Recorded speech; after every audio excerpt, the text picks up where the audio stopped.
¿Le ha pasado que desea leer un libro y la sinopsis o una reseña del mismo no bastan para decidirse? A mí me pasa constantemente, y por ello decidí comenzar este canal. En este canal no leo obras completas. Mi objetivo es que usted, como receptor, se haga a una idea del estilo de escritura y de historia que se manifiesta en cada obra literaria que leo. Así, lo que pretendo es dejar sembrada una semilla y usted decide si se anima o no a leer la obra completa. Obviamente quedan demasiados títulos por fuera. Solo leo los fragmentos de algunos de los libros que tengo a mano. Espero que disfrute este espacio y que le dé una luz para tomar una decisión de su próximo libro a leer. Hoy deseo leer para ustedes, de Jane Teller, fragmentos de su novela Nada. Espero la disfruten. Pierre Anton deja el colegio el día que descubre que la vida no tiene sentido. Se sube a un ciruelo y declama a gritos las razones por las que nada importa. Tanto desmoraliza a sus compañeros que deciden reunir objetos esenciales con el fin de demostrarle que hay cosas que dan sentido a quienes somos. En su reto, arriesgarán parte de sí mismos y descubrirán que solo al perder algo se aprecia su valor. Pero entonces puede ser demasiado tarde. Jane Teller es una novelista danesa nacida en 1964, de ascendencia austro-germana. Ha vivido y trabajado en resolución de conflictos humanitarios en lugares tan diversos como Tanzania, Mozambique y Bangladesh. En 1995 dejó su carrera profesional en Naciones Unidas para dedicarse plenamente a la literatura. Cuando fue publicado en 2000 en Dinamarca, Nada causó mucha controversia y suscitó encendidos debates por las dudas existenciales que plantea. Un año más tarde, ganó el premio al mejor libro del año del Ministerio de Cultura danés y actualmente es lectura recomendada en los colegios. Algo similar ocurrió posteriormente en Francia y Noruega. Nada se ha abierto camino durante los 2 últimos años de una forma abrumadora gracias al entusiasmo y la recomendación de sus fieles lectores. Hoy, el libro ha sido traducido a un total de 13 lenguas. En Alemania, se ha convertido en un fenómeno editorial que encabeza las listas de ventas y ha sido reconocido por el periódico Die Zeit como el mejor libro en 2010. La obra de Jane Teller, que también incluye ensayos y relatos, ha recibido diversas becas y premios. Es autora de las novelas La isla de Odín, de 1999, The Trampling Cat, de 2004, y Come, de 2008. Nota de la autora. Hace un poco más de 10 años, en enero de 2000, recibí una carta de una editorial danesa preguntándome si escribiría una novela para adolescentes. Al escribir, mi fuerza motriz siempre ha sido intentar acercarme a algo que yo misma no entendía. Un esfuerzo que nunca creí posible si escribía para jóvenes, de modo que la petición fue a parar de inmediato al montón de los «no, gracias». Sin embargo, durante la hora siguiente escuché una extraña voz en mi cabeza que me decía: «Nada importa, hace mucho que lo sé, así que no merece la pena hacer nada. Eso acabo de descubrirlo». Tangible de un modo inquietante, Pierre Anton, de 14 años, acababa de nacer, escuchando sus desmoralizadoras afirmaciones, que no podía rebatir. No me quedó otra opción que escribir a los compañeros de clase de Pierre Anton en un intento desesperado por demostrarle que estaba equivocado. Para convencerlo a él, pero más que nada a ellos mismos, de que en la vida sí hay cosas que importan. No tenía idea de lo truculenta que inevitablemente esta misión iba a volverse. No tenía ni idea de dónde terminaría, y fue solo mientras escribía que me di cuenta de que toda mi vida había llevado un Pierre Anton dentro de mí. Lo que, si no estoy muy equivocada, le pasa a la mayoría de la gente. Mientras escribía Nada, pasé a tener de nuevo 14 años, pero después me di cuenta de que eso no hacía el libro necesariamente más ingenuo, como había sido mi temor. Solo tuve que liberarme de todo el equipaje que llevamos como adultos, todas nuestras ideas preconcebidas sobre cómo se supone que tienen que ser las cosas, las decisiones con las que respondemos o ponemos a un lado, todas las preguntas sin respuesta de la vida. La gente joven todavía está abierta a las grandes preguntas.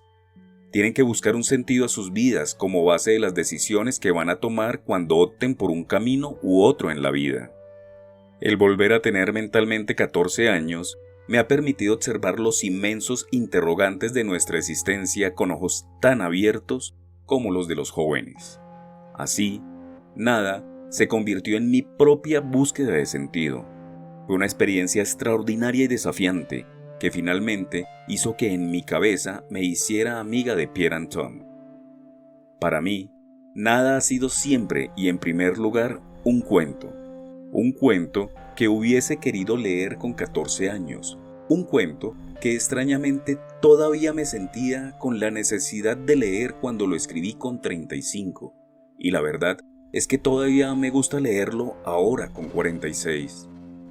Por eso, la virulencia de la oposición con la que nada se ha encontrado a lo largo del tiempo nunca ha dejado de sorprenderme. Primero, el editor no quería publicarlo.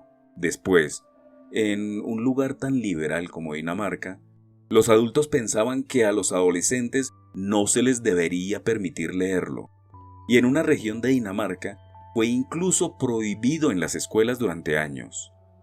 Más tarde, cuando nada fue cada vez más traducido en el extranjero, la historia se siguió repitiendo. En Noruega fue prohibido en escuelas del oeste del país. En Francia hubo librerías que se negaron a comercializar el libro. Y en Alemania, unos padres no permitieron a sus hijos leerlo, aun cuando su profesor lo había incluido en el currículo. Sí, el tono de nada es oscuro. Sí, tiene momentos duros. Sí, cuestiona mucho de lo que normalmente damos por sentado. Sin embargo, para mí siempre ha sido un cuento de esperanza y luz. Una luz que quizás nunca pueda alcanzar a los niños del libro que cometen actos tan horribles, pero una luz que está ahí para el resto de nosotros.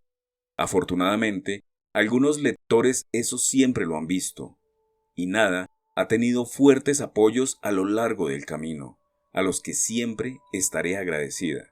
Sin ellos, este libro seguramente no habría llegado nunca a tus manos.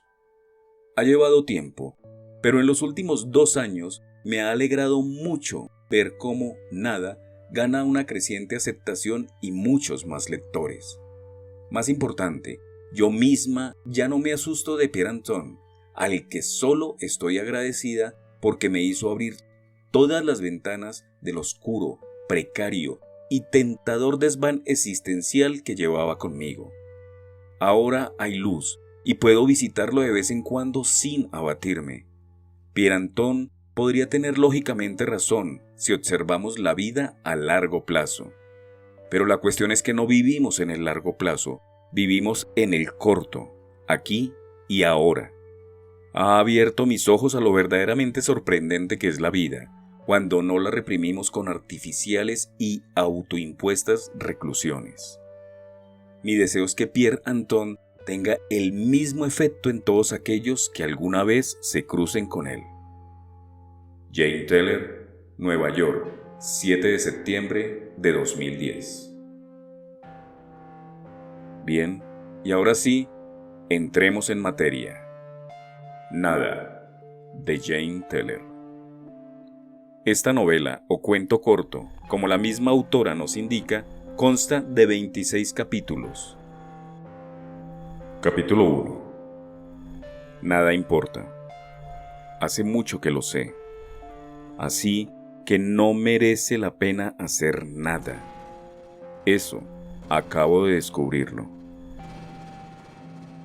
Capítulo 2.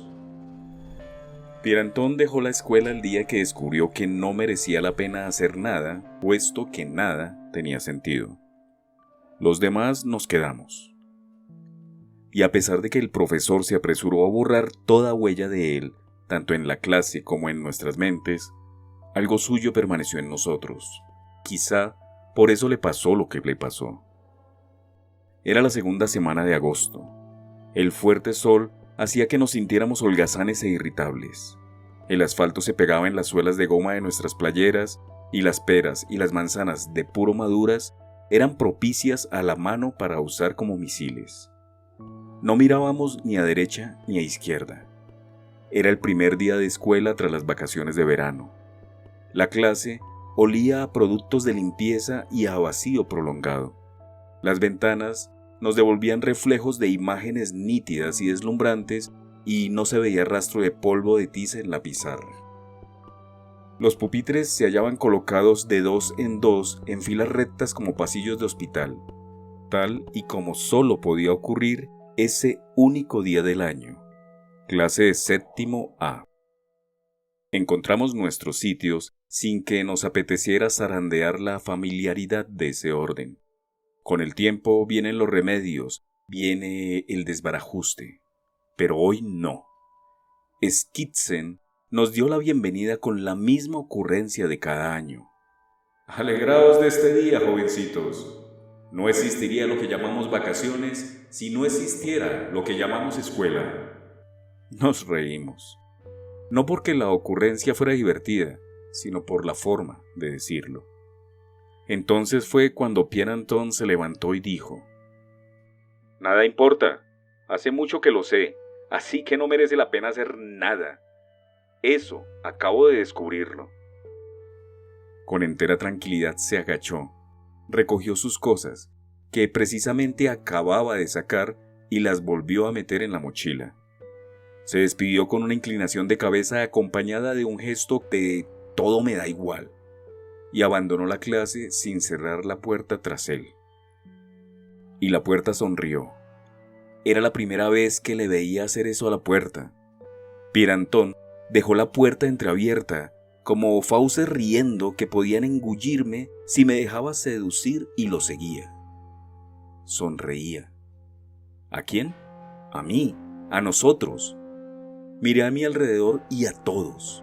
Aquel molesto silencio me revelaba que los demás también se habían dado cuenta. Íbamos a convertirnos en algo. Y algo quería decir alguien. No era nada que se dijera en alto, aunque tampoco por lo bajo. Simplemente era algo que estaba en el aire o en las horas o en la valla que rodeaba la escuela, o en nuestra almohada o en nuestros peluches que injustamente, tras haber hecho su función, yacían apilados en el sótano o en la buhardilla acumulando polvo. No lo sabía. La puerta sonriente de Pierre Anton me lo reveló. Seguía sin saberlo con la cabeza, pero ahora lo sabía. Tuve miedo. Miedo por Pierre Anton. Miedo, más miedo, muchísimo miedo. Vivíamos en Tering, un barrio de una ciudad mediana de provincia. No era un lugar bonito, pero casi. Era lo que nos decían a menudo, ni en voz muy alta ni tampoco demasiado por lo bajo. Caserones de muros agrietados color amarillo y pequeñas parcelas con casas rojas rodeadas de jardín. Nuevas casas adosadas, marrón grisáceo, y después pisos en los que vivían aquellos con los que nunca jugábamos. También había algunas viejas casas de ladrillo, con entramado de madera y granjas que habían dejado de ser explotaciones agrarias para convertirse en parcelas para la construcción, y algunas mansiones blancas en la que vivía la gente más fina que nosotros. La escuela de Tering estaba situada en el cruce entre dos calles. Todos, excepto Elise, vivíamos en una de las dos, la llamada Tering Bay. Elise a veces se desviaba del camino, dando un rodeo para ir con nosotros hasta la escuela. Eso era antes de que Pierre Anton dejara la escuela. Pierre Anton vivía con su padre y el resto de la comuna en el número 25 de Tering Bay, en una granja venida a menos. El padre de Pierre Anton y los miembros de la comuna eran hippies que aún vivían en 1968. Eso era lo que decían nuestros padres, y aunque no acabábamos de entender qué significaba, nosotros lo repetíamos. En el jardín de delante de la casa, junto a la calle, había un ciruelo, un árbol grande, viejo y retorcido que se inclinaba sobre el seto tentándonos con ciruelas Victoria de color rojo opaco que no alcanzábamos a coger. Los años anteriores saltábamos para cogerlas, este año no. Pierre Anton dejó la escuela para encaramarse a ese ciruelo, permanecer sentado en él y desde allí lanzar ciruelas todavía verdes. Algunas nos daban. No porque él apuntara hacia nosotros, ya que el esfuerzo no valía la pena, según afirmó. Solo la casualidad lo quería así. Y nos vociferaba. Todo da igual, porque todo empieza solo para acabar. En el mismo instante en que nacéis, empezáis ya a morir. Y así ocurre con todo.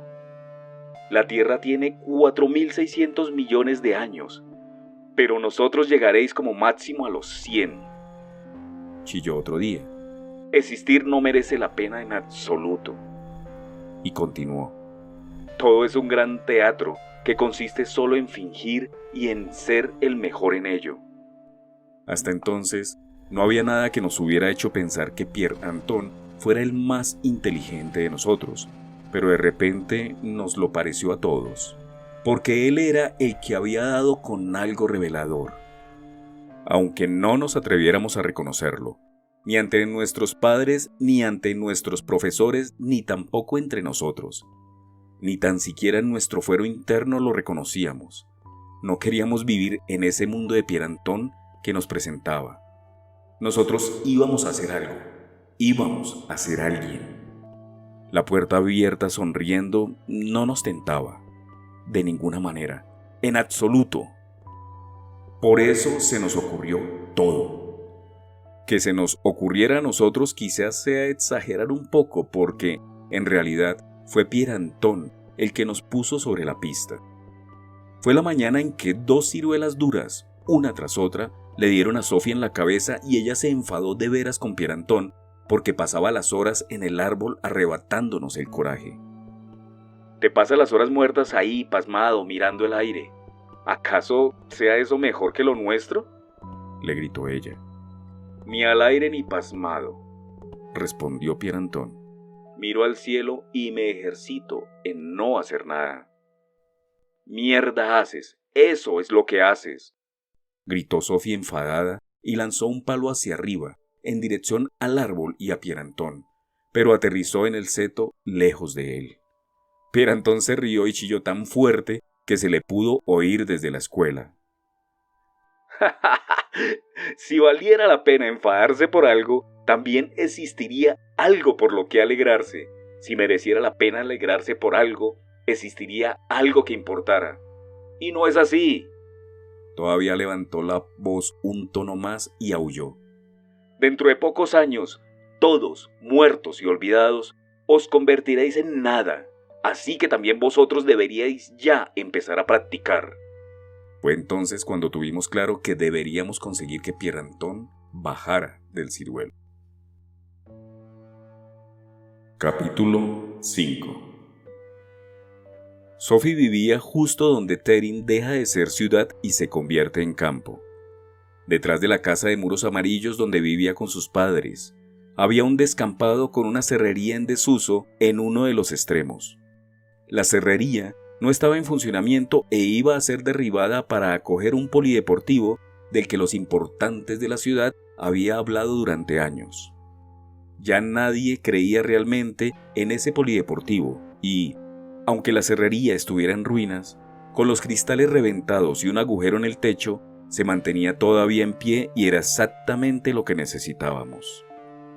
A la hora del recreo, le dimos 1, 2 o 5 coronas a Jan Johan, que corrió hasta la ferretería, compró, pagó y volvió también corriendo y con un flamante candado con código.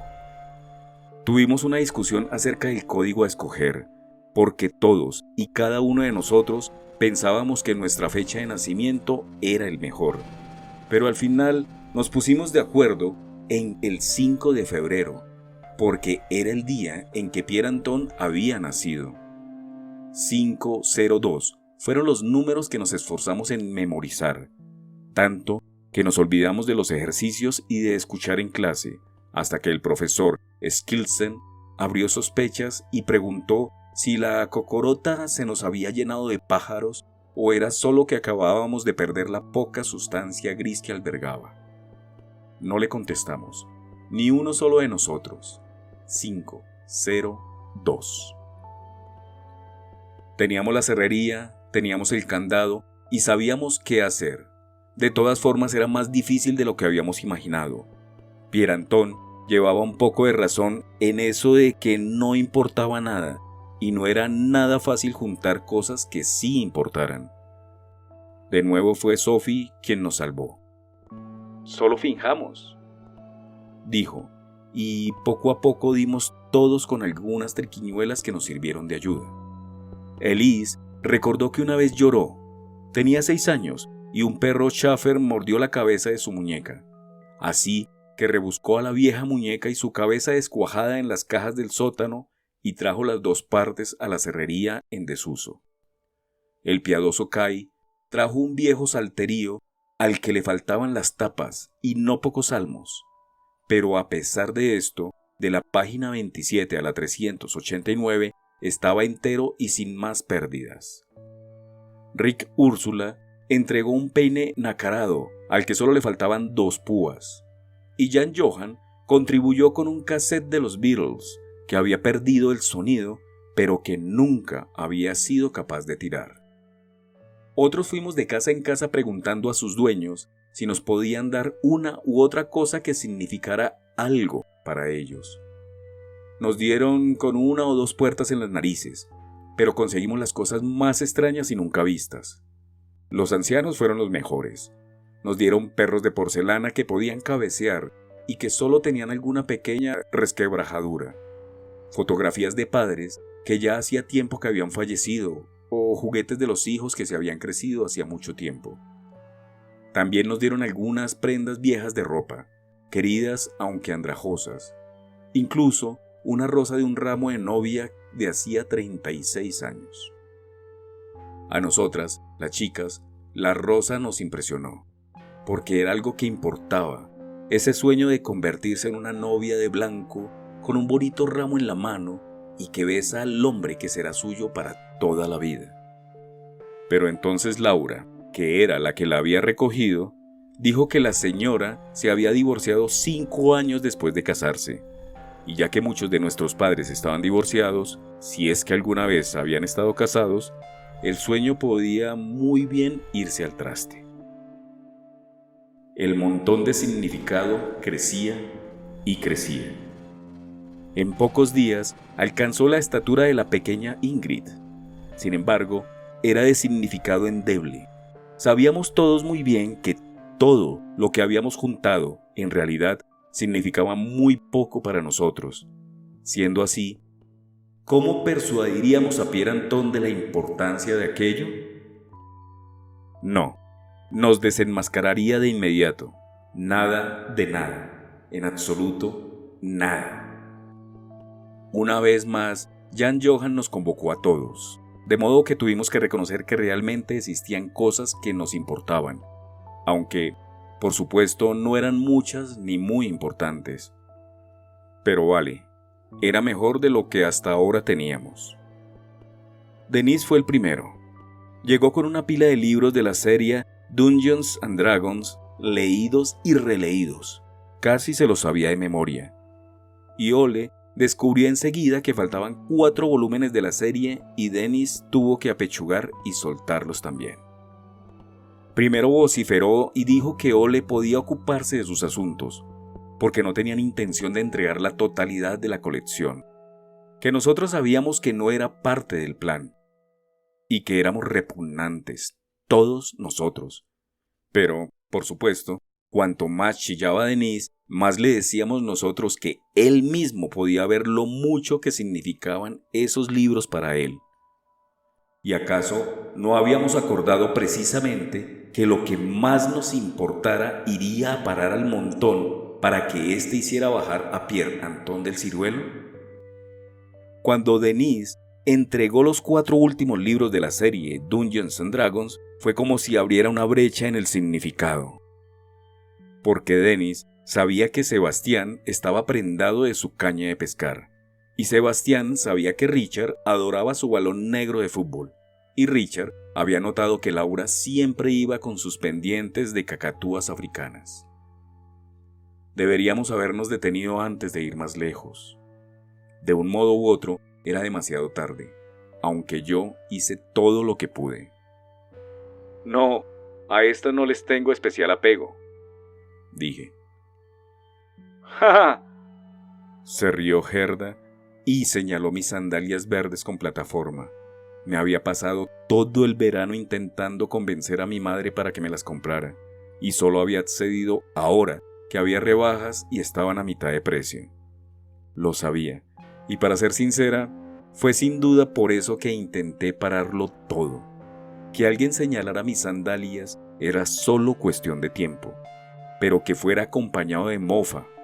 Oh, la tonta y maliciosa Gerda lo empeoró todo.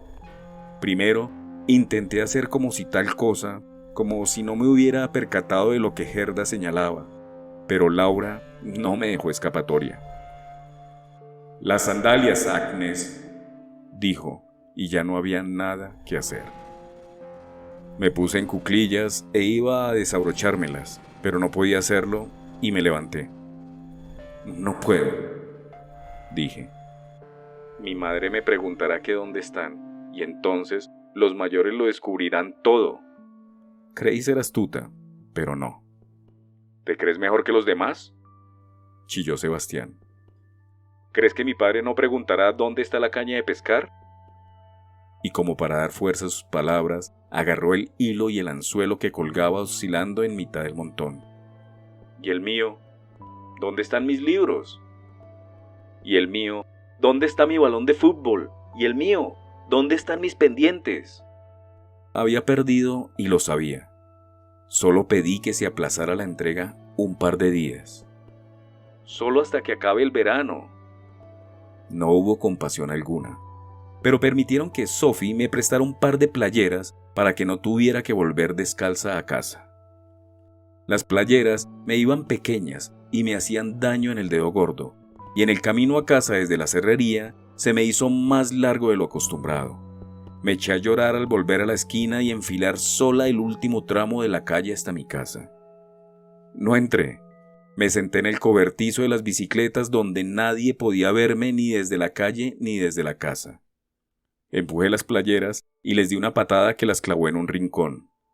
La imagen de mis dos sandalias verdes con plataforma en lo alto del montón no se esfumaba de mi mente.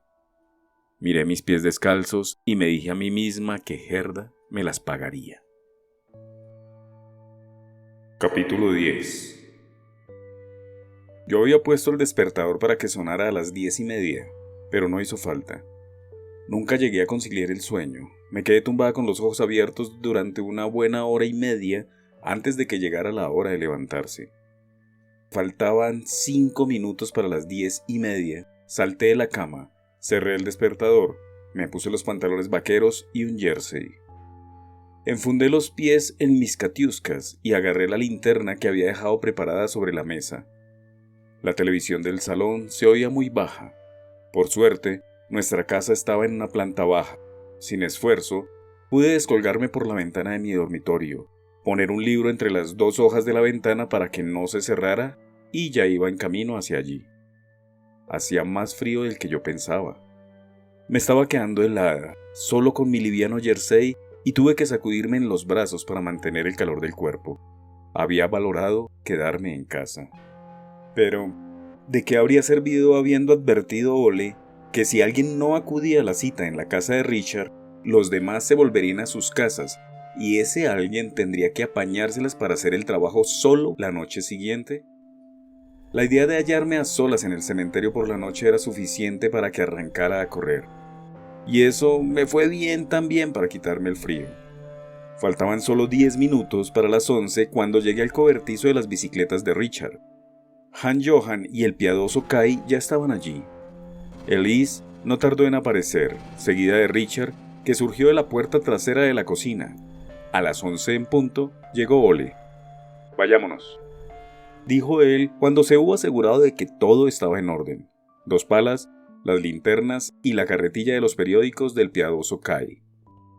Ninguno de nosotros abrió la boca mientras nos escurríamos por las calles camino del cementerio. La ciudad también guardaba silencio.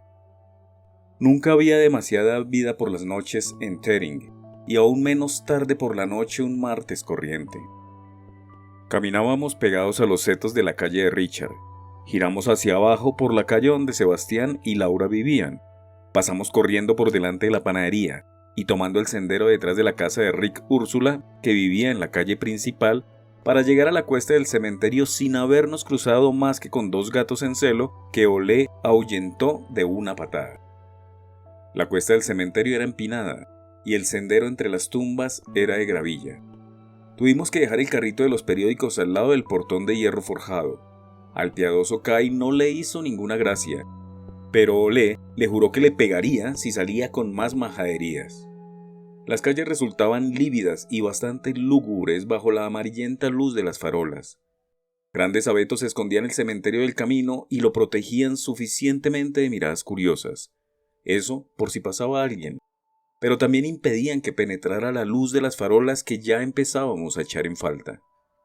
No había más luz que la que daba la media luna y la pequeña lámpara romboidal de la entrada de la iglesia. Además, por supuesto, de los débiles focos de nuestras 2 linternas perpetrando la oscuridad. Oscuro, más oscuro, temiblemente oscuro. Nunca me había gustado estar en el cementerio, y a esa hora era del todo insoportable. Aunque nos deslizábamos con sumo cuidado, la gravilla crujía estridente bajo nuestras pisadas. Conté para mis adentros una y otra vez hasta 100, primero en progresión ascendente y luego en descendente, y vuelta a empezar, y así una y otra vez. 52, 53, 54. Estuvimos tanteando en la oscuridad hasta que Elise encontró la dirección correcta y pudo conducirnos a la tumba de su hermanito. 67, 68, 69. Aquí estaba, 3 de enero de 1990, 21 de febrero de 1992. Emil Jensen, nuestro amado hijo y hermanito. Eso aparecía en la lápida. Miré a Elise y me atreví a apostar que ella no estuvo de acuerdo con eso del hermanito, aunque yo podía muy bien darme cuenta de por qué debía ir a parar al montón. A pesar de todo, un hermanito era algo especial, a pesar de no haber sido del todo amado. La lápida era de mármol, blanca y verde y bella, con 2 palomas en la parte superior y flores rojas y amarillas plantadas al pie. Estuve a punto de echarme a llorar y tuve que mirar al cielo y pensar en lo que Pierre Anton había dicho por la mañana, que la luna daba la vuelta alrededor de la Tierra en 28 días, mientras la Tierra tardaba 1 año en dar la vuelta alrededor del Sol. Eso me hizo contener las lágrimas, pero no me atreví a mirar más la lápida y las palomas. Ahora, Olé nos mandaba a Elise y a mí, a cada una en una dirección para montar guardia. Las linternas se las quedó él. Los muchachos las necesitaban para ver dónde cavaban, dijo él, y tuvimos que encontrar el camino entre las tumbas y la iglesia solo con la luz de la luna, bajo la cual todo tenía un aspecto fantasmal y casi azulado. Elise montó guardia en la entrada trasera, al otro lado de la iglesia, no muy lejos de la casa del cura, muy alejada de donde yo estaba. Conversar era por supuesto imposible. Ni siquiera podíamos tranquilizarnos la una con la presencia de la otra. Intenté concentrarme en estudiar la iglesia, que era áspera y blanca, y con una puerta tallada en madera clara, y muy arriba, vidrieras de colores que a esa hora de la noche eran más negras que otra cosa. Al mismo tiempo me puse a contar. 1, 2, 3. Me llegaba un extraño ruido sordo de la tumba a mis espaldas, cada vez que la pala daba en la tierra. Golpe seco seguido de un silbido cuando la tierra se deslizaba pala abajo. Golpe, silbido, golpe, silbido. Al principio los palazos eran seguidos, luego sonó un restallido. Los muchachos habían golpeado en el ataúd y ahora procedían a ir despacio. Yo sabía que ahora paleaban alrededor del ataúd para sacar la menor cantidad de tierra posible. Ese pensamiento me produjo un escalofrío que me recorrió la espalda. Tirité y no quise pensar más en ello, y en lugar de eso miré los abetos y me puse a contarlos. Había 18 grandes y 7 pequeños, y recorrían el sendero que iba desde la calle hasta arriba, en la iglesia. Las ramas se agitaron levemente con un viento que yo no podía percibir. Me hallaba, claro, al abrigo de los muros del cementerio. Di 2 diminutos pasos al frente, 1 al lado y 2 hacia atrás, y vuelta a empezar, esa vez hacia el otro lado. Y de nuevo, componiendo en mi mente una pequeña danza. 1, 2 al lado, 1, 2 atrás, 1, 2 al lado. Paré bruscamente. Había oído algo, como pasos en la gravilla. Miré fijamente hacia el sendero, pero no pude ver nada. Si tuviera la linterna ahora. Los pasos venían del final del sendero, de abajo, cerca de la puerta. De inmediato sentí un incontenible deseo de mear, y estaba a punto de salir corriendo hacia los muchachos cuando recordé lo que Olé me había dicho. Y además sabía que me golpearía si salía corriendo. Tomé una profunda bocanada de aire, junté las manos y proferí un aullido grave soplando en la raja entre los 2 pulgares y dentro del hueco de la mano. Sonó despacio. La gravilla crujió otra vez y yo puse todas mis fuerzas en otros y Olé ya estaba a mi lado. ¿Qué ocurre?, susurró. Yo estaba tan asustada que no acertaba a pronunciar palabra. Levanté el brazo y señalé el sendero. Ven, dijo Olé, y dado que yo tenía tanto miedo a no obedecerlo como a ese o a eso que producía el ruido crepitante, lo seguí hasta detrás de los troncos de abeto donde la oscuridad era más densa. Dimos unos pasos y nos detuvimos. Olé oteaba. Yo me quedé atrás de él sin poder ver nada, pero estaba claro que tampoco había nada que ver porque Olé continuó avanzando sigilosamente. Nos movíamos muy despacio para no hacer ningún ruido. Mi corazón latía y los latidos resonaban en mis oídos y sentí que pasaban horas mientras andábamos entre los troncos de abetos. De golpe, Olé apartó las ramas a un lado y pasó al sendero. ¡Ja! Se rió y yo miré avergonzada por encima de sus hombros. Era Cenicienta, la vieja perra de Sorensen, que después de la muerte de su dueño se negaba a vivir en otro lugar que no fuera en su tumba. La perra había sentido curiosidad por el ruido de la pala y subía la cuesta pausada y lentamente, arrastrando sus patas aquejadas de reuma. Por fortuna no le dio por ladrar, solo nos miró con interés y husmeó mis piernas. Le acaricié la cabeza y volví a mi puesto. Poco después fue Olé el que silbó. Habían terminado el trabajo de cavar y el pequeño ataúd yacía encima de la gravilla con un aspecto terriblemente triste y solitario. Pero no había tiempo para pensar en eso, porque acababa de surgir otro problema. Los muchachos habían devuelto al hoyo toda la tierra que habían sacado y a pesar de ello solo habían quedado cubiertas las 3/4 partes del mismo. Una ley física que no habíamos aprendido.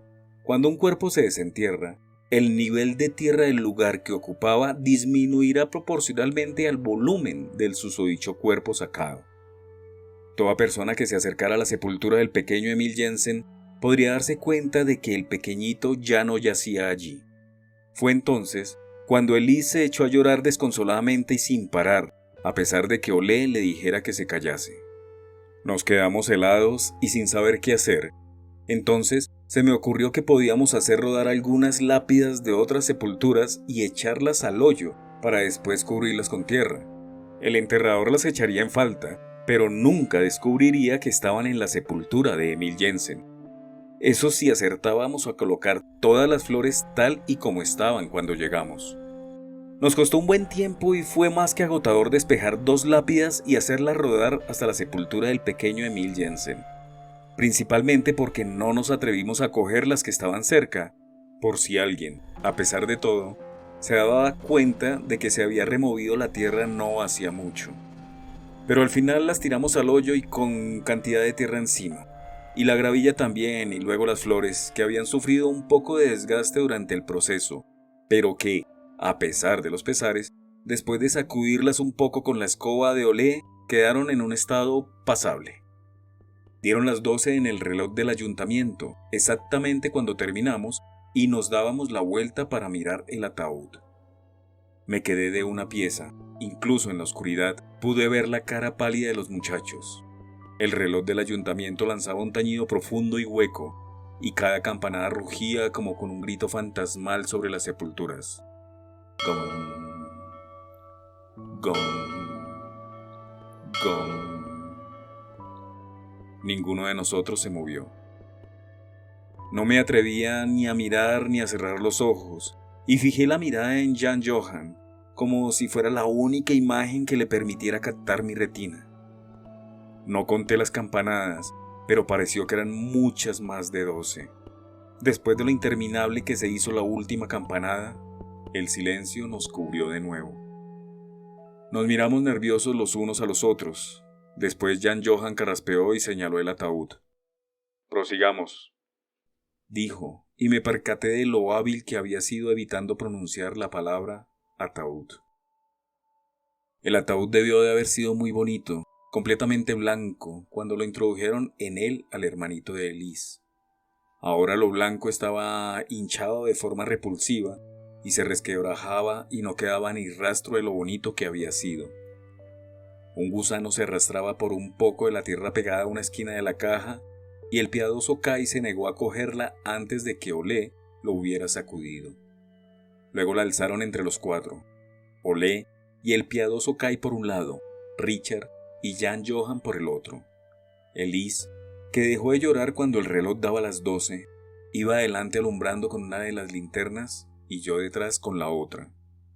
El ataúd era más pesado de lo que habían creído los chicos, y estos resoplaban y sudaban, pero Olé no los querría dejar descansar antes de haber bajado hasta la calle. A mí no me pareció mal. Yo no veía ninguna razón para permanecer en el cementerio más de lo estrictamente necesario. Tras de mí crujía la gravilla. Cenicienta, la perra de Sorensen, renqueaba lenta detrás nuestro como si fuera la única con pena de todo el cortejo. Al principio nos resultaba muy agradable y nos hacía sentir casi un poco más valientes, pero cuando llegamos a la calle y ya, con el ataúd en la carretilla de los periódicos y la perra que continuaba siguiéndonos, nos intranquilizó un poco. No era conveniente que mañana por la mañana el enterrador descubriera que además de las 2 lápidas, también Cenicienta estaba ausente, pero por el momento no había nada que hacer. Tan pronto como uno de nosotros volvía al cementerio con ella, daba la vuelta para seguirnos de nuevo. Después de intentarlo 4 veces nos rendimos y decidimos dejar que nos siguiera hasta que se cansara por sí misma y desistiera. No ocurrió. Así que cuando llegamos a la cerrería e hicimos girar el código del candado para abrir la puerta, fue ella la primera que se coló dentro. Yo encendí la luz y los muchachos avanzaron hacia adentro con el ataúd en brazos. A la luz del intenso neón, este dejó de ser tan horripilante. Se trataba solo de un niño muerto con madera a su alrededor, pensé, y miré el ataúd más pausadamente, ahora al pie del montón porque era muy pesado para subirlo arriba de todo. Estábamos demasiado cansados para preocuparnos por Cenicienta, y por esta razón dejamos a la perra hacer eso, perra. Suspiramos, cerramos y volvimos a prisa a la ciudad. Al final de mi calle me despedí y me apresuré a llegar a casa con más coraje del que llevaba al salir. El libro seguía estando entre las 2 hojas de la ventana. Entré y me metí en la cama sin despertar a nadie de la casa. Capítulo 11. Qué fuerte. Cómo se quedaron de atónito los demás cuando vieron el ataúd con Cenicienta, la perra de Sorensen, encima. Los 6 que habíamos estado en el cementerio por la noche nos sentíamos soñolientos durante las clases del día siguiente, pero no andábamos cabizbajos. Al contrario. La historia fue susurrada al de al lado y al otro, hasta que el profesor Skilsen enfureció y dijo que ahora quería silencio. El silencio duró un momento hasta que al rato el secreto empezó de nuevo y el profesor tuvo que imponerse. Pasó una eternidad antes de acabarse la última clase y poder salir pitando cada uno por su calle hasta la cerrería en desuso. Como contrapartida, el heroísmo y los sucesos de la noche en el cementerio fueron cosa de nunca acabar. Se agrandaron más y más, y a medida que se repetía la historia, cada vez la noche era más oscura y todo era más siniestro. Durante los días siguientes, y fueron muchos, no había persona en la ciudad que no hablara del vandalismo acaecido en el cementerio. 2 lápidas habían sido robadas. Alguien había pisoteado la sepultura de Emil Jensen y Cenicienta. La perra de Sorensen había desaparecido. De esto último no se quejaba nadie, porque había sido, sin embargo, un escándalo que una vieja perra bastarda merodeadora por el cementerio meándose en las sepulturas y abandonando cosas peores por ahí, sin que se supiera exactamente en dónde. Nadie sospechó de nosotros. Bien es verdad que mi madre me preguntó de dónde había salido la gravilla y la tierra de encima de la alfombra de mi habitación, pero yo dije simplemente que había estado jugando con Sophie en el descampado de detrás de su casa y que al llegar a casa me olvidé de quitarme las botas. Y mi madre me echó una reprimenda, pero nada en comparación con lo que hubiera podido ser si se hubiera enterado de lo que estuve realmente haciendo. Fue Cenicienta la que nos creó las mayores dificultades.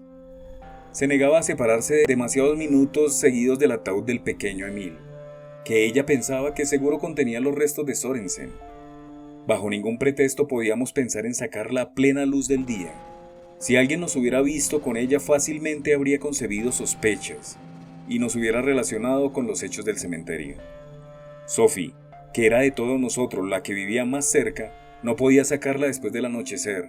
No tenía permiso para andar por ahí a esas horas y además sus padres opinaban que ya pasaba demasiado tiempo en la cerrería en desuso. Fue Elise la que encontró la solución. Era como si Elise empezara a querer un poco más a su hermanito muerto después de que el ataúd hubiera pasado a estar bajo nuestra custodia. Y quizá porque la perra montaba guardia junto a él, Elise la quería mucho.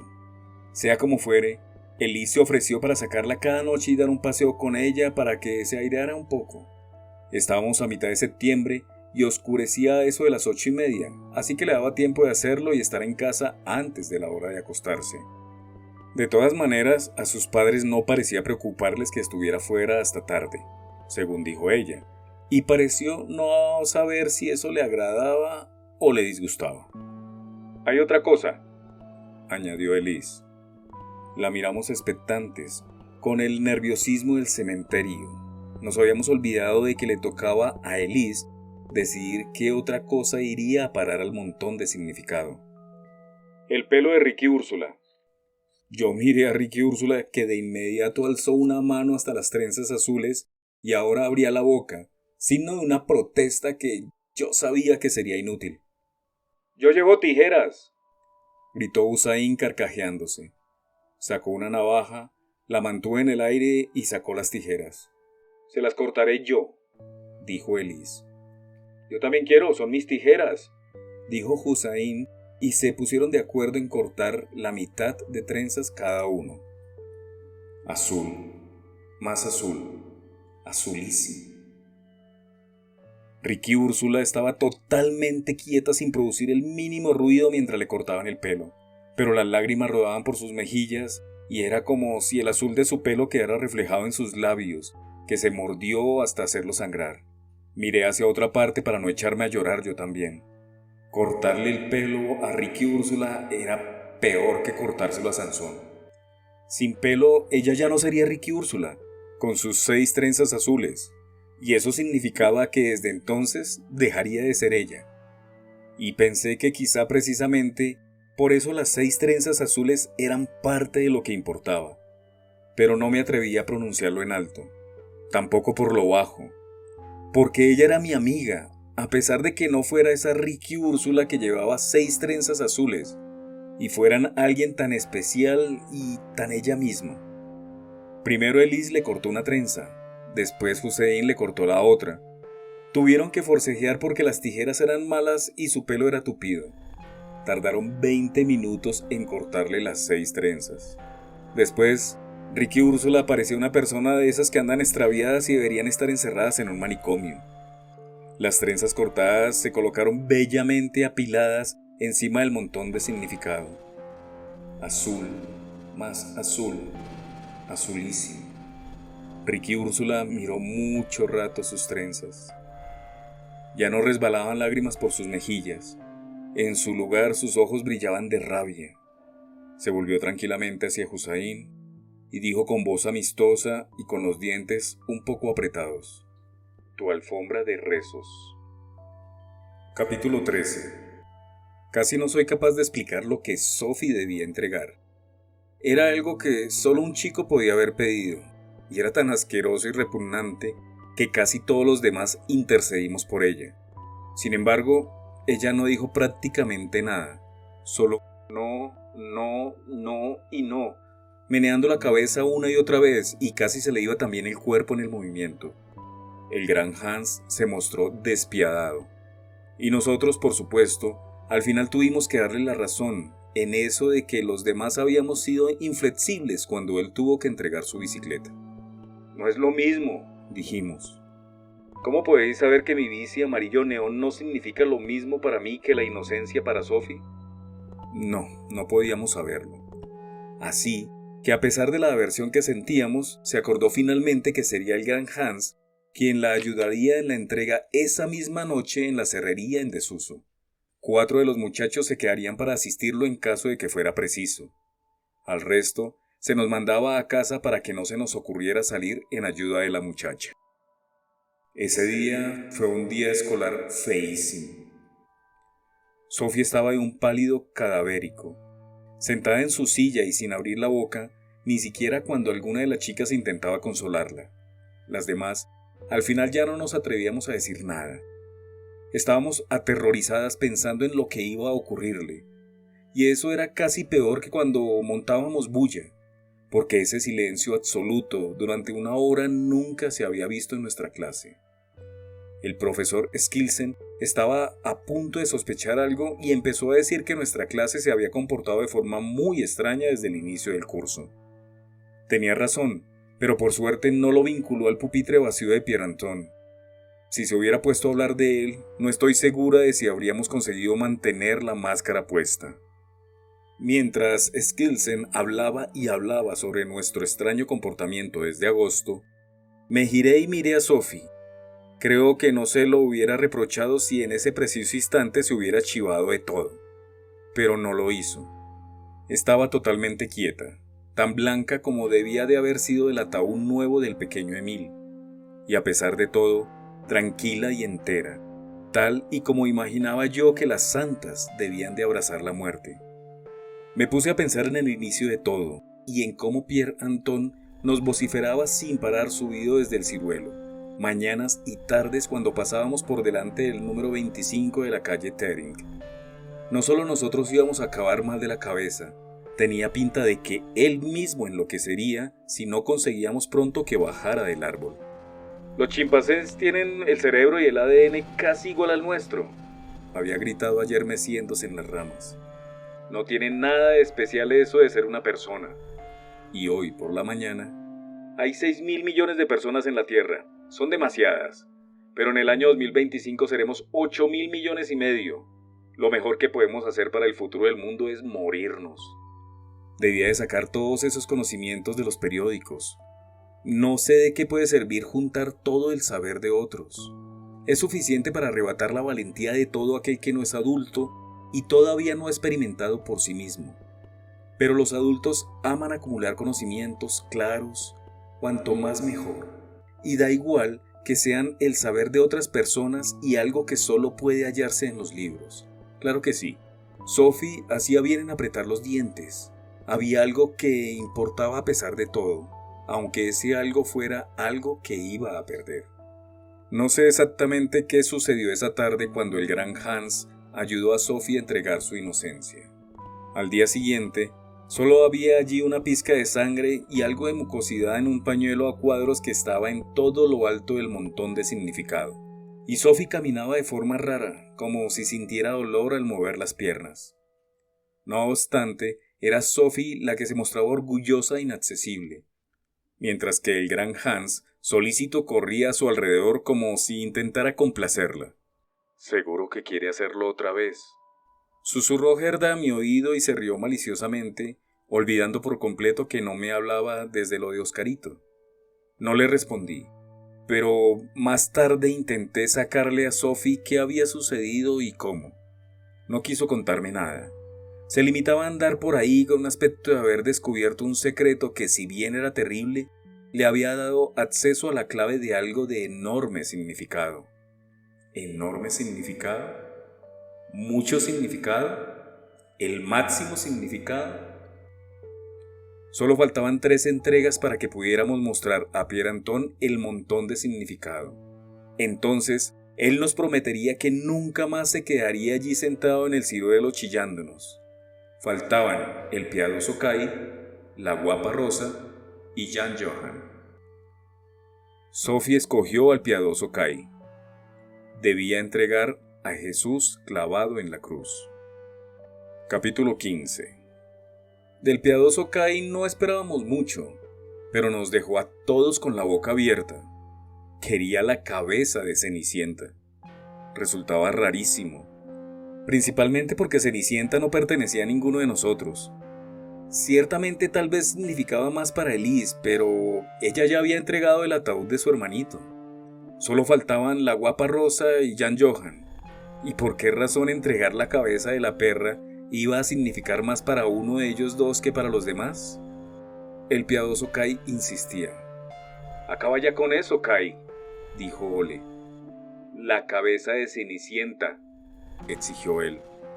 «Sé serio, Kai», dijo Elise. «La cabeza de Cenicienta», exigió otra vez el piadoso Kai. «Haz una propuesta admisible», dijo Michael.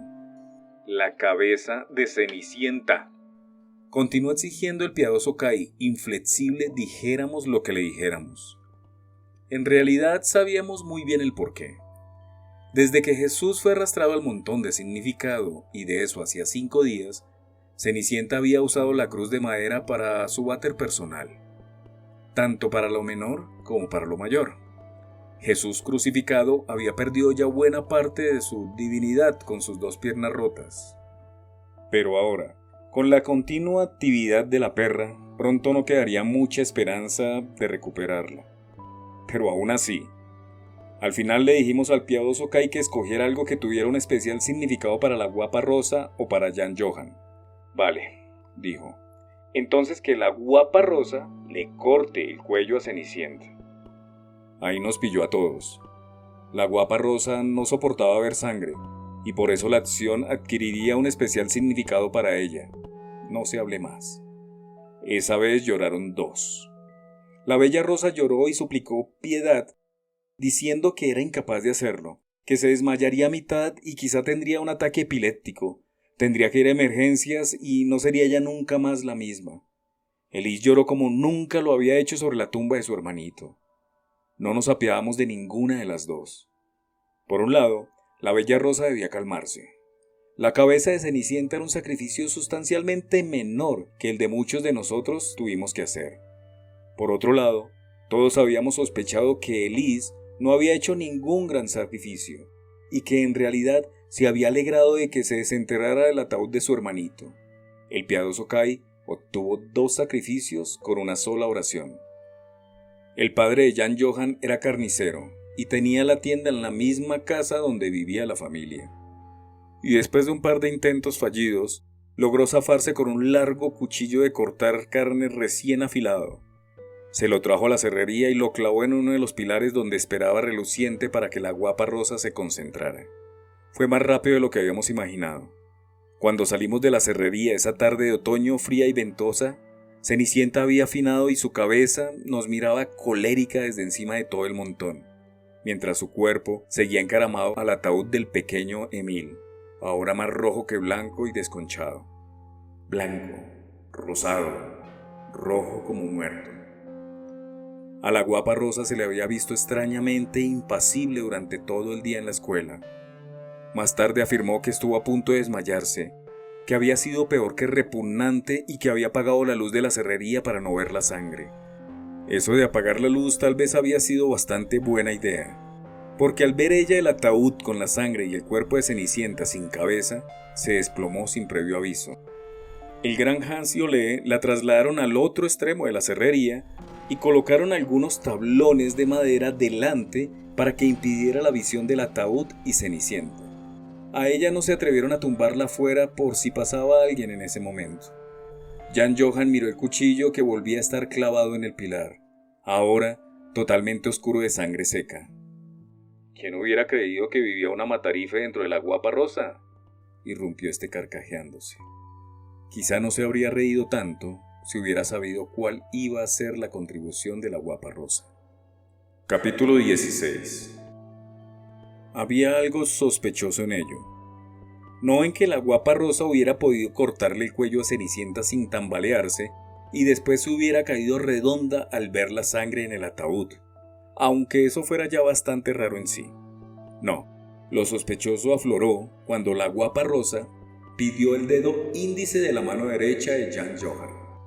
Ocurrió un martes por la noche, poco después de que hubiéramos llegado todos a la serrería, empapados por la persistente lluvia monótona que también se colaba por los agujeros del techo y formaba charcos en el acerrín, tan grandes que todavía no éramos lo suficiente altos para saltarlos. Ricky Úrsula dijo que eso no se podía pedir, y aún menos de Jan Johan, que tocaba la guitarra y cantaba las canciones de los Beatles tan exactas como las originales, y no podría hacerlo sin el dedo, y por eso la guapa rosa no podía pedírselo. Sí, dijo la guapa rosa sin explicar por qué. No, dijo Ricky Úrsula, y los demás la apoyamos. En algún punto debía ponerse el límite. Sí, dijo la guapa rosa. No, repetimos nosotros. Y cuando esto fue repetido un sinfín de veces, fue como si la guapa rosa le abandonara las fuerzas, y nuestro no acogido con un silencio profundo del agotamiento hizo pensar que habíamos ganado. Solo hasta que Sophie se entrometió. ¿Cómo? ¿Es que no tiene importancia alguna del dedo índice de Jan Johan? No pudimos responder que no, pero un dedo, sin embargo, no era algo que pudiera pedirse. Sophie se mantuvo en sus 13 sin poder entender en absoluto que eso pudiera dar pie a controversia alguna. Los demás han obtenido lo que querían, y si la guapa rosa quiere el dedo índice de Jan Johan, debe poder obtenerlo. Al final accedimos, porque de todas maneras, pensamos, ninguno de nosotros querría cortarle el dedo a Johan. Lo haré yo, dijo Sophie brevemente. La miramos unánimemente callados. Una extraña frialdad la envolvía desde aquello de la pérdida de la inocencia. Frío, muy frío, helado, nieve y hielo. En ese momento me acordé de que Jan Johan había estado aquella tarde en la serrería, y no querría imaginarme qué había hecho con el dedo, pero ahora sabía muy bien quién le había cortado el cuello a la pobre perra. Sophie la ladino. No le comuniqué a nadie mis pensamientos. En primer lugar, porque no estaba segura de que el dedo tuviera que ver con la obligada entrega de Sophie. En segundo lugar, porque ya no me sentía segura con lo que Sophie podía llegar a maquinar. Varios de nosotros estábamos contentos porque el montón de significado estaba a punto de ser completado. A Jan Johan eso le daba igual. Para él podía ser el principio o el final. No quería entregar su dedo índice. Si Jan Johan no hubiera sido el último, quizá le hubiéramos perdonado el dedo. Quién sabe lo que hubiera podido ocurrir después. De todas maneras, esa no es toda la verdad, porque la verdad es que si Jan Johan no hubiera sido el líder de la clase, el que lo decidía todo y tocaba la guitarra y cantaba las canciones de los Beatles cuando a él le venía en gana, le hubiéramos perdonado el dedo. Pero tal y como estaban las cosas, no había nada que hacer. Tenía que ser el sábado por la tarde.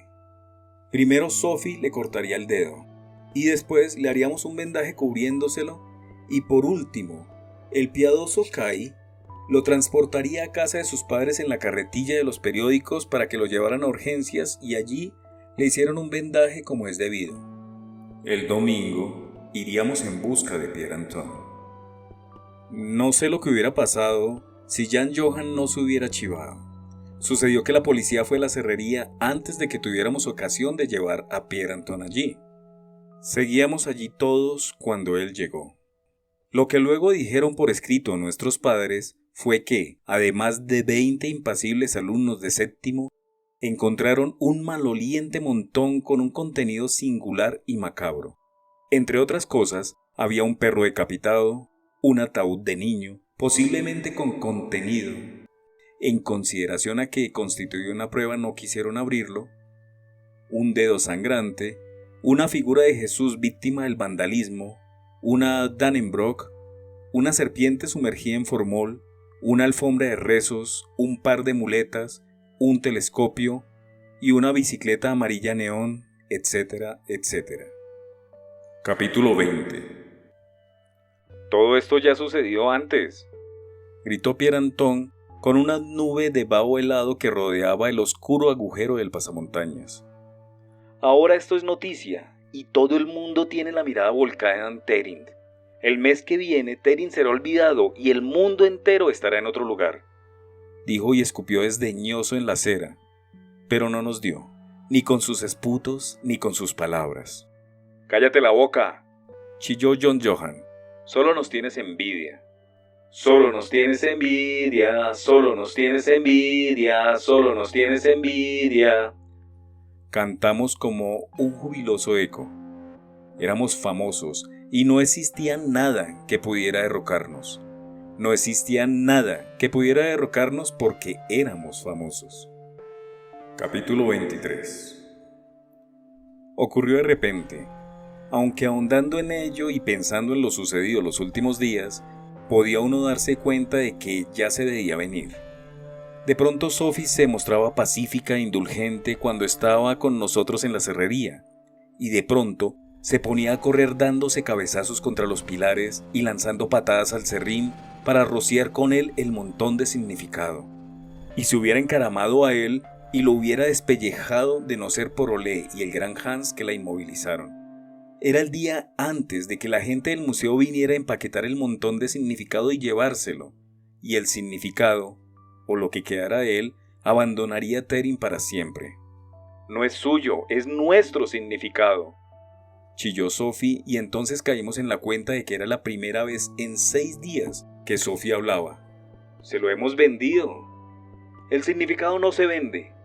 Sophie aporreó con los puños a Olé en el pecho y en la barriga, y pude ver que le hacía daño. Luego, el gran Hans le agarró el brazo y se lo retorció hacia la espalda, y en ese momento fue Sophie quien sintió dolor. Yo sabía que Sophie tenía razón. El significado no se vende. O lo tienes o no lo tienes. El haber vendido el montón de significado hizo que éste perdiera su significado, si es que lo había tenido alguna vez. Por eso, no me interrogué en ese momento porque si nunca lo había tenido, no era Sophie la que tenía razón, sino Pierre Anton. Es lo que hemos hecho y por eso ya no existe. Respondióle con una rabia tan enconada que dejaba claro que él también reconocía que no deberíamos haberlo vendido. Entonces esto ya no significa nada, gritó Sophie. Acaba ya, Sophie. Que se vaya a la porra ese montón, ya no importa, gritó el gran Hans. Y yo pensé que con el dinero del museo siempre podría comprarse una bicicleta nueva y mejor que esa amarilla neón. Así que, para él, claro que podía irse todo a la porra. Si el montón no significa nada, entonces Pierre Anton tiene razón, y en ese caso no hay nada que importe. Continuó diciendo Sophie. Nada. Cállate, Sophie, gritó Gerda. Sí, cierra el pico, Sophie. Sonó la voz de Jan Johan. Cierra el pico, Sophie. Corearon Elise, Hussein, Rique Úrsula, el piadoso Kai y un montón más. Pero Sophie no cerró el pico. Al contrario, se puso a chillar más alto. Nada, nada, nada, nada, nada. Sophie chilló y chilló, tan fuerte y agudo que nos pitaban los oídos y nos dolía en lo profundo de los huesecillos. Pero lo peor de todo fue que con el grito pareció que se desmoronaba todo, como si el montón de significado verdaderamente dejara de tener significado y con ella también lo perdiera todo lo demás. Primavera, verano, otoño, invierno, gozo, pena, amor, odio, nacimiento, vida, muerte. Todo podía ya irse a hacer puñetas. Igual, uno, nada. No solo yo lo percibía así. Tras esa revelación, fue como si el demonio se apoderara de todos nosotros. Hussain pegó a Rique Úrsula porque fue ella la que había tenido la idea de la alfombra de los rezos. El gran Hans la emprendió a patadas con Hussain agradeciéndole lo de la bicicleta. Elise arañó a Olé y le mordió tan fuerte como pudo. Entonces, Ricky Úrsula pegó a Elise y Sophie se lanzó sobre el gran Hans tironeándole el pelo y pude ver cómo le arrancaba mechones abundantes. Jan Johan se lanzó sobre Sophie y la molió a palos. Con la ayuda del piadoso Kai, porque también había sido ella la que había tenido la idea de Jesús y la cruz. Frederick le plantó a Maiken una bofetada en la cara y enseguida empezaron a rodar los dos por el aserrín hasta que Maiken pudo deshacerse de él, porque el Lady Guillermo le dio una patada a Frederick en mitad de las costillas. Maiken se lanzaba ahora sobre Gerda, mientras Annalí lanzaba al suelo a Lady Guillermo justo antes de que la pequeña Ingrid golpeara a Annalí con una de sus viejas muletas en la cabeza. Y después Henrik le quitó la otra muleta y la pequeña Ingrid cayó al suelo. No vi nada más porque Gerda saltó sobre mi espalda desde atrás y me caí al suelo con ella encima y rodamos las dos por el aserrín, revueltas con los demás. Nuestros puños golpearon con fuerza a pesar de no estar entrenados. Yo tiré a Gerda del pelo y ella a mí. Luego me agarró mi pendiente y tiró de él y chillé de dolor.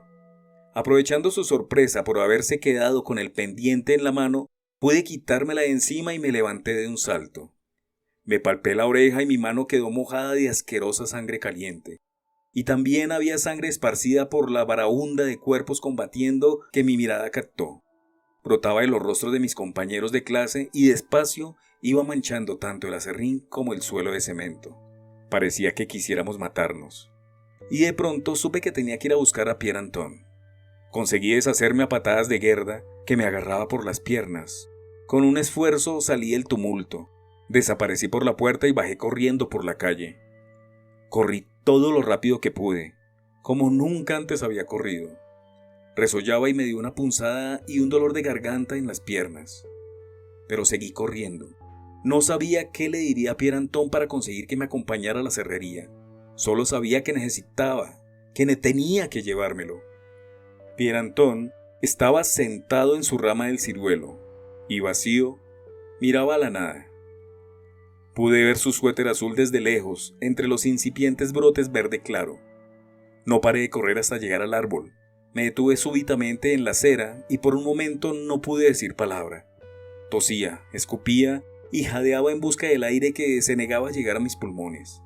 Pierre Anton me miraba sorprendido y no poco divertido con mis fatigas. ¿A qué se debe el honor, Agnes?, dijo amistosamente, pero con una clara intención de risa burlona por debajo. Yo no me inmuté por la burla. Sofía ha enloquecido, balbuceé tan pronto como volvió a mí el aliento para hablar. Todos se atacan, tienes que acompañarme. Iba a añadir algo más para convencerle, aunque no sabía exactamente qué. Pero Pierre Anton ya se deslizaba por la rama sin decir palabra. Se quedó colgado de los brazos un instante y luego se dejó caer sobre la hierba. Desapareció por el patio y apareció un poco después con su vieja bicicleta de hombre. Pedaleó con fuerza sin dejarme posibilidad alguna de seguir su marcha. Cuando llegué a la cerrería, su vieja bicicleta estaba tirada en el borde de la zanja y a él no se le veía por ninguna parte. Había un silencio de muerte.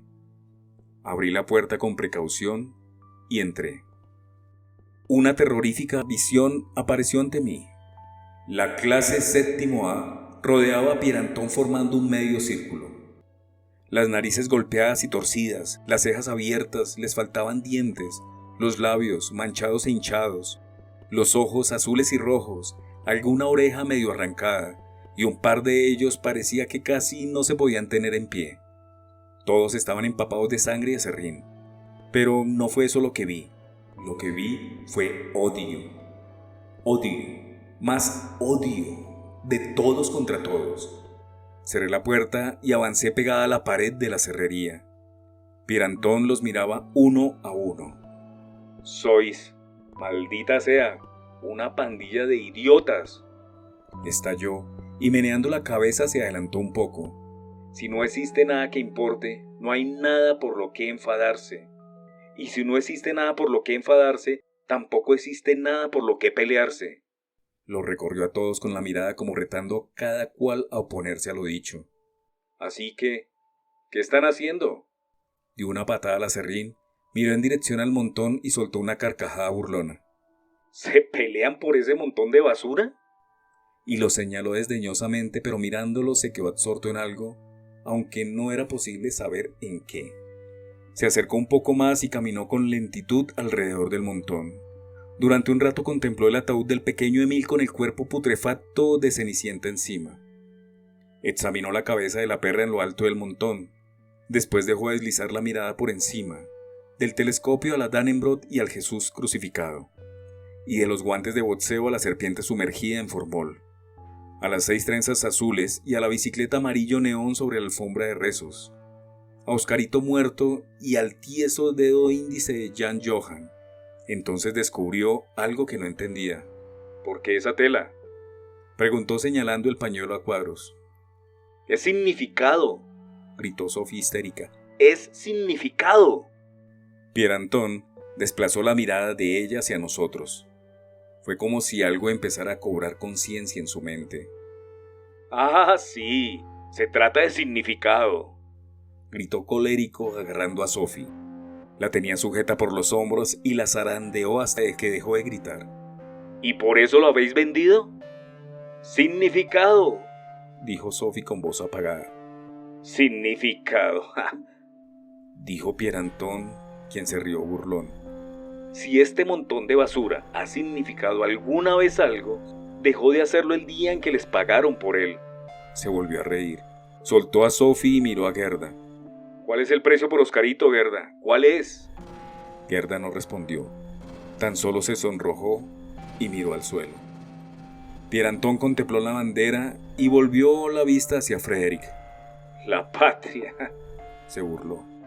¿De verdad que vendiste la patria por el maldito dinero, Frederick? Y meneó la cabeza. Feliz de verdad de no tener que ir a la guerra contigo, de general. A Frederick se le cubrieron los ojos de lágrimas. ¿Y la alfombra de los rezos, Hussein? ¿Ya no crees en Alá? Miró a Hussein, que estaba cabizbajo. ¿Cuál es el precio de tu fe?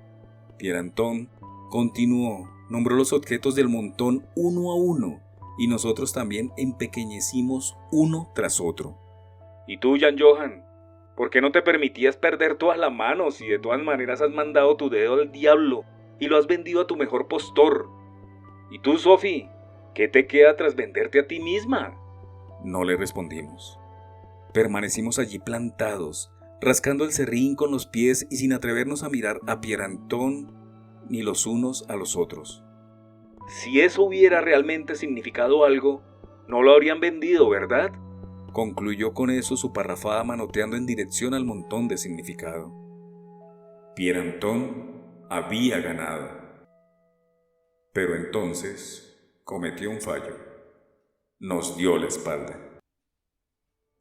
Capítulo 24. Fue Sophie la primera en salir corriendo hacia él.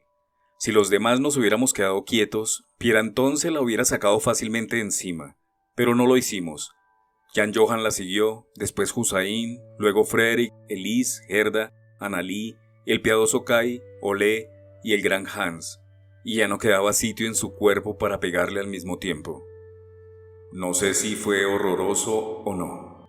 Viéndolo ahora de forma retrospectiva, pienso que debió de ser muy horroroso. Pero no es así como lo recuerdo. Lo recuerdo más como caótico. Y bueno, tenía sentido pegar a Pierre Anton. Sentido el darle de patadas. A pesar de que yaciera en el suelo sin posibilidad de defenderse y progresivamente dejara también de intentarlo. Fue él quien nos arrebató el montón de significado. Igual que un día nos arrebató el significado. Él tenía la culpa de todo. De que Jan Johan hubiera perdido su dedo índice. De que Cenicienta estuviera muerta. De que el piadoso Kai hubiera profanado su Jesús. De que Sophie hubiera perdido la inocencia. De que Hussein hubiera perdido la fe. Él tenía la culpa de que hubiéramos perdido las ganas de vivir y de tener un futuro, y de nuestra confusión. Lo único que sabíamos era que Pierre Anton tenía la culpa, y que pagaría por ello. No supimos cuál era el estado de Pierre Anton cuando abandonamos la cerrería. Yo sé qué aspecto tenía, aunque no fue lo que le dije a la policía. Yacía raramente desfigurado con el cuello colgando hacia atrás, azul y con la cara hinchada. La sangre le brotaba por la nariz y la boca, y le había teñido el dorso de la mano con la que intentó protegerse. Tenía los ojos cerrados, pero el izquierdo, hinchado, estaba cómicamente torcido bajo la ceja partida. Su pierna derecha yacía rota describiendo un ángulo del todo antinatural, y su codo izquierdo estaba doblado en sentido contrario. Cuando nos fuimos, reinaba un silencio total y no dijimos adiós, ni los unos a los otros ni a Pierre Antoine. La serrería en desuso ardió toda la noche y también un poco la mañana siguiente. Después, todo acabó. Capítulo 26. Ese verano nos diseminamos por escuelas más grandes, al norte, sur, este y oeste. Y Sofía un lugar donde se protege a la gente como ella, de ellos mismos. Nunca más fuimos compañeros de juegos, ni nos reunimos ni nos vimos, excepto por la calle y por casualidad si no se podía evitar.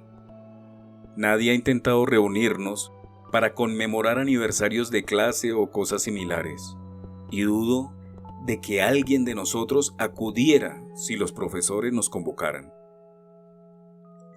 Han pasado 8 años. Sigo conservando la caja de cerillas llena de ceniza de la serrería y del montón de significado. De vez en cuando la tengo entre mis manos y la miro. Y cuando abro con cuidado esta gastada caja de cartón y veo las cenizas gris de su interior, siento la misma rara sensación en el vientre. Y aunque no pueda explicar de qué se trata, sé que es algo que tiene significado. Y sé que con el significado no se juega. ¿O qué, Pierre Antoine? ¿O qué? Con esto finalizo la lectura de esta novela o cuento corto, como nos dice la autora. Realmente me sorprendió muy gratamente. El comienzo lento de esta novela hace un giro fuerte y termina en un episodio de violencia que deben descubrir por ustedes mismos. Hay detalles que quedaron por narrar, contribuciones que quedaron por describir y la conclusión final que nos da toda esta búsqueda de significado creada por Pierre Antoine en todos sus compañeros del grado 7º A. Si le gustó esta lectura, compártala con aquellas personas a las que usted crea le pueden interesar. Suscríbase y active la campanilla de notificaciones. En mi canal puede encontrar fragmentos de muchos más títulos literarios. También puede encontrarme en Apple Podcasts, Spotify y Amazon Music en el podcast Fragmentos, Lecturas para Escuchar. Mi nombre es Alberto y mi placer es leer para usted.